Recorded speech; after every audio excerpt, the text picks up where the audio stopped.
कहानी में भाव और शब्द। सामाजिक नागरिक कार्यकर्ताओं के पास सपना होता है, अनुभव होते हैं, सीखें होती हैं, लेकिन केवल इतना ही पर्याप्त नहीं है। प्रभावी कहानीकारी के लिए भावपूर्ण होना भी जरूरी होता है। अगर विषय खुशी का होगा तो खुशी के भाव, अगर विषय में पीड़ा होगी तो पीड़ा का भाव आएगा ही। जब कहानी कहने में हम सामने बैठे समूह को देखकर कहानी बनाने लगते हैं, तब मन का यह भाव कहीं खो जाता है। हमेशा अपने समुदाय, अपने विषय और अपने सपने को सामने रखना ही बेहतर होता है। इसी तरह भावों को स्वरूप देते हैं शब्द। इसी पहलू पर सक्षम कहानीकारी की पॉडकास्ट श्रृंखला की 8वीं कड़ी।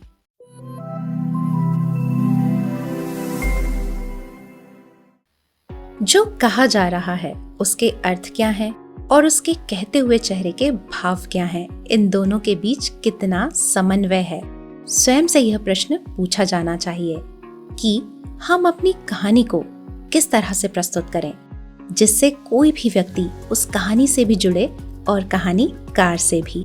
इसका पहला उत्तर होगा विनम्रता के साथ कहानी कहना।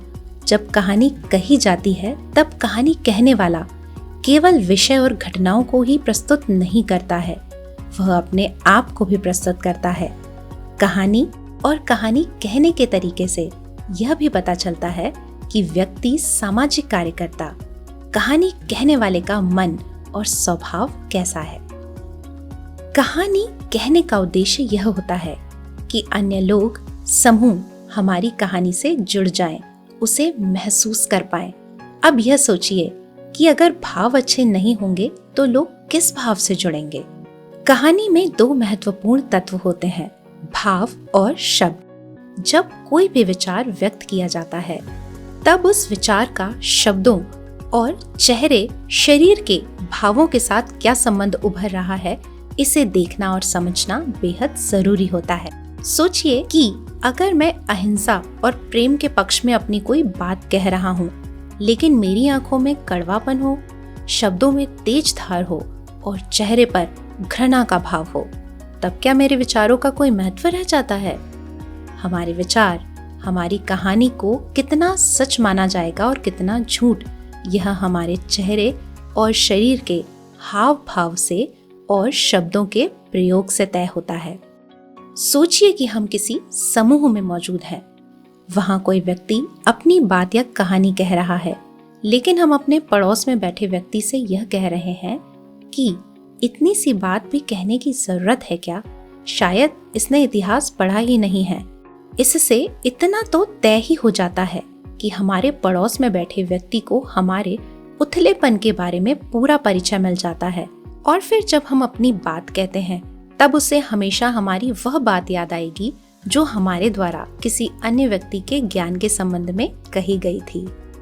हम किसी महत्वपूर्ण विषय पर जब अपनी कहानी या विचार कहते हैं तब सचेत रहने का मतलब होता है कि हम अपने विचार और अपने चेहरे, आंखों और शरीर के भावों के प्रति सचेत रहें। जो बात कहना है वह बात न केवल शब्दों से प्रस्तुत होना चाहिए बल्कि अपने भावों से भी प्रस्तुत होना चाहिए। अभिव्यक्ति में केवल शब्दों के माध्यम से कही गई बात ही शामिल नहीं होती है, इसमें हाव भावों और भावनाओं से बात को कहना भी शामिल होता है। अगर वास्तव में कहानीकार किसी बात से दुखी है तो उसके शब्दों का चयन भी दुख को अभिव्यक्त करेगा और उसकी आवाज के उतार चढ़ाव भी, उसकी आंखें भी, उसकी गर्दन के मोड़ भी उस दुख को अभिव्यक्त करते हैं। अगर कोई बात करते हुए किसी व्यक्ति की तरफ गुस्से से भरी नजरों से देखा जाए या उंगली से इशारा किया जाए या किसी खास व्यक्ति की तरफ देखते हुए किसी विशेष सामाजिक पहचान, पेशे की पहचान, उपनाम या जाति का उल्लेख करते हुए बात को कहा जाए या किसी बात को कहते हुए किसी खास व्यक्ति की तरफ इशारा किया जाए तो इनके क्या संदेश जाएंगे, यह ध्यान रखना होगा।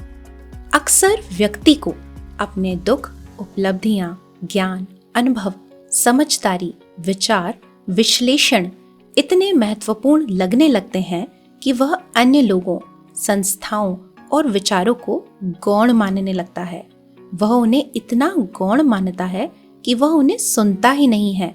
वास्तविकता में हर व्यक्ति के अनुभव और उपलब्धियां भिन्न होते हैं, क्योंकि वे भिन्न पृष्ठभूमि और भिन्न परिस्थितियों में निर्मित होते हैं।